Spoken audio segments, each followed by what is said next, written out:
Herkese merhabalar. Şimdi güzel bir içerikle, yeni bir içerikle karşınızdayız. Bu sefer Model Y SR 2025'in şehir içi tüketimini birlikte inceleyeceğiz. Planımız şu an şarjı fullliyoruz, %100 yapacağız. Şarj kritik seviyeye inene kadar şehir içi kullanım yapacağız. Size şehir içi gerçek tüketim verisi vermek için bir test yapmaya çalışacağız. Hava durumu, lastik basıncı, gün yakıt tüketim ortalamalarımız gibi değerleri bu videoda sizle paylaşmayı planlıyoruz. Birlikte bakalım ne kadar sürecek. Bugün 29 Haziran Pazar günü. Şu an saat 16:18 ve araç şarjda ve videomuzu başlatabiliriz. Gördüğünüz gibi şu an 179 kW'lık hızla şarj alıyoruz. Fullleyeceğiz. Daha sonra kalibre edeceğiz video için. Şu an aracın şarjı %99 ve kalibre ediyor. %100 olacak. Şöyle size şeyde göstereyim. 55 kW'lık yaklaşık bir enerji almışız. Şu an kalibrasyonu yapıyor. 51 dakika sürdü. Belli bir yere kadar 170 kWh hızlarda aldık. Sonra %80'den sonra da yavaşlattı. Şimdi araç kalibrasyon yaparken ilk gün testimize 44-43 PSI lastik basınçları ve 24 derecelik bir havayla başlıyoruz. %100'de 425 kilometre gösteriyor ve araba şu an 4035 kilometrede. Bu da batarya sağlığı hakkında bir fikir yaratabilir.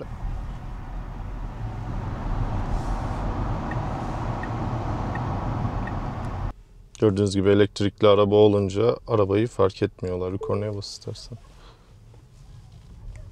Şu an birinci günün sonuna geldik. Gördüğünüz gibi bir rüzgarlık giymek zorunda kaldım. Hava bugün serindi genel olarak. Ne kadar sıcak gösterse de. O yüzden klima açmadım. Yer yer camı açtım. Şimdi şarjı bugün yaptığım için son şarjdan beri ve yolculuk ağ değerimiz aynı. Bugün toplam 12 kilometre yapmışım. 1.7 kWh saatlik bir total enerji harcamam olmuş. Ortalama tüketimim 140 Watt saat kilometrede. Yani bu da 0.14 kW oluyor kilometrede. Onu da 100 kilometre ortalamasına çevirirsek 14 kWh saatlik bir değer bugün harcamışım. Birinci gün sonunda %97'ye inmiş gözüküyor. Şöyle de kalan kilometre gösterdiği değeri göstereyim size. Birinci günden bu kadar. Şimdi ikinci güne geçelim. Evet, ikinci günde birlikteyiz. Bugün hava şu an 17 derece. Maksimum 26 dereceleri göreceğiz. Bakalım bugünkü tüketimimiz ne olacak? %97 ile başlıyoruz. Lastik basınçlarımız yine 43-42 arası değişiyor.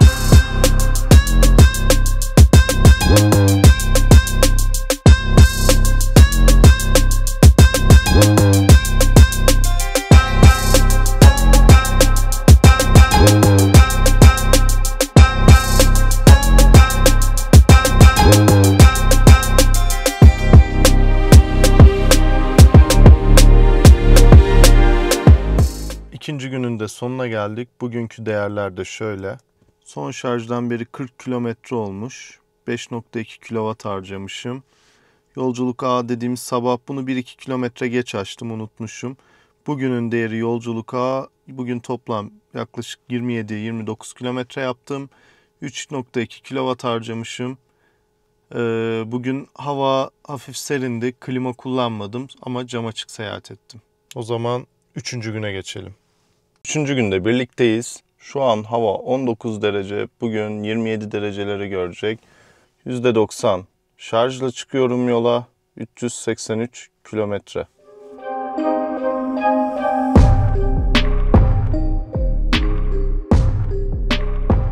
Evet, 3. gün de bitti. Bakalım bugünün değerleri nasıl? Şu an herhalde biraz karanlığım. Şarjdan bir yana 70 kilometre yapmışız. Yolculuk dediği bugünün değeri. Bugün yaklaşık 30 kilometre yapmışım. Ortalamam da şu an 12.9 olarak gözüküyor. Evet, 4. günde birlikteyiz. Bakalım bugün ne kadar yakıt tüketeceğiz. %83 şarjım var. Hava durumunda size şöyle göstereyim. 21 derece şu an. 29 dereceleri görecek diyor. Hemen yolculuk ağımı da sıfırlıyorum. bugünkü veriler için ve serüvene başlayabiliriz.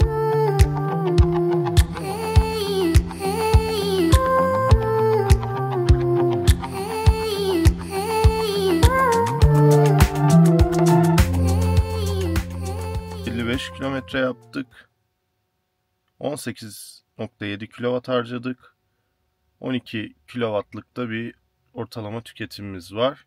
5. günde birlikteyiz. 5. günün sabahındayız şu an. Bugüne kadar klima kullanmamızı gerektirecek bir sıcaklık yoktu. 18 dereceyle başlıyoruz. Gün içinde 25-26 derecelerde de diğer sürüşü gerçekleştireceğiz. %66'da 279 kilometre kaldı.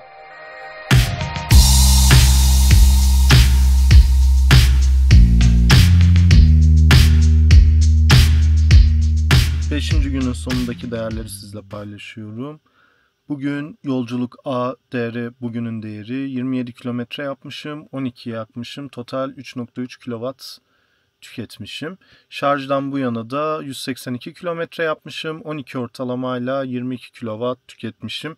Kalan yakıtım şu an %60. %60 için bana gösterdiği değerde 254 kilometre. Benim sürüş değerime göre de son 150 kilometreye bakarsak tahmini olarak 324 kilometre yapabileceğimi söylüyor. Bugün 6. gün, Cuma gününde birlikteyiz. Bugünün hava durumu 18 dereceyle başlıyoruz. 24-25 derecelerde yine çok sıcak olmayacak gibi. Lastik basınçlarımız da 41-42 psi.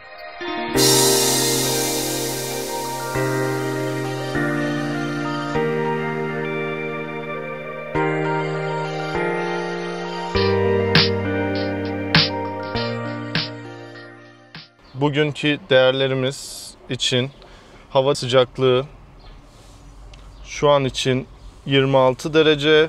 Gün içinde maksimum 28'i görecek. Bugünkü şoförümüz abim, bakalım ne kadar verimli bir sürüş gerçekleştirebilecek.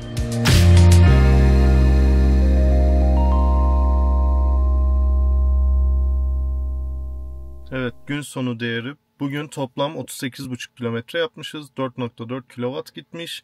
Ortalamada 115 watt saatlik bir kilometre değerimiz var. Şarjımız şu an %37 olarak gözüküyor ve bu da bize araca göre 156 kilometrelik bir menzil sunacağı söylüyor. Sürüş değerine göre ise son 150 kilometreyi baz aldığında 199 kilometre daha gidebileceğimizi söylüyor.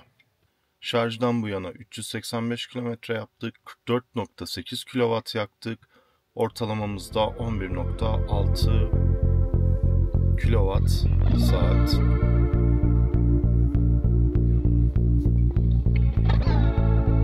%30 dereceleri göreceğiz. Hava artık ciddi anlamda ısınmaya başladı. %19'a 80 kilometre diyor.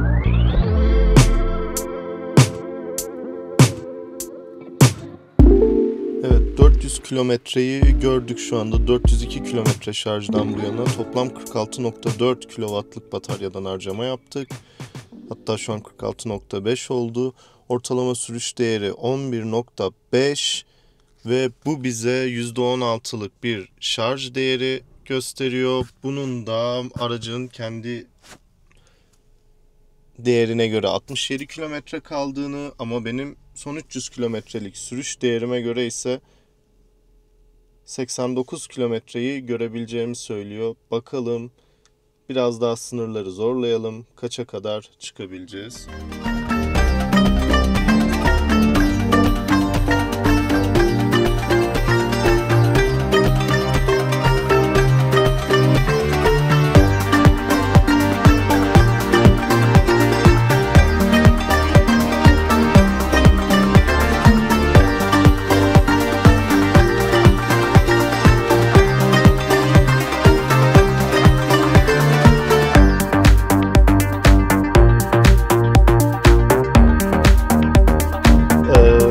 Şu an 451 kilometre total yaptık. Değerleri göstereyim. 451 kilometre şarjdan bu yana yaptık. 51.6 kW'lık enerji tükettik. Toplam 60 kW ve üzerinde bataryanın olduğu söylenmekte. 114 watt saatte şarjdan bu yana kilometre başına tüketimimiz var. 27 kilometre olarak bize gözüküyor. Ancak bizim sürüş değerlerimize göre aracın enerji ekranından baktığımızda son 150 kilometrelik sürüş değerimize göre de 37 kilometre yapabileceğimiz gözüküyor. Şu an 455 kilometre oldu ve şarjımız %6. Biraz heyecan verici. Biraz da telefona benziyor şu an.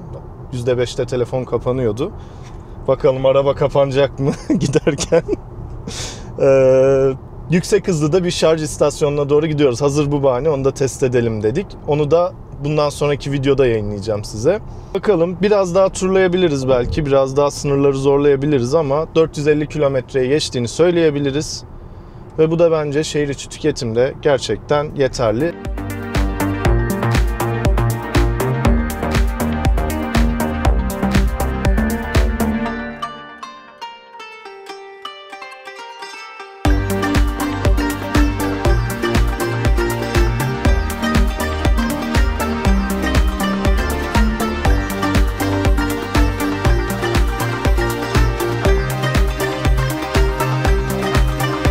Evet, %4 şarja indik. Böyle bir uyarı aldık. Bakalım şarj noktalarını göster diyelim. Şu an bize şarj noktalarını gösteriyor araç. %4'teyiz. %4 değerlere göre aracın %4'te 15 kilometre kalıyor. Normalde bizim tüketimimize göre ortalama son 150 kilometre tüketimimize göre 21 kilometrelik daha menzilimiz, tahmini menzilimiz var. 105 watt saat kilometre tüketimle sürmüşüz son 150 kilometreyi.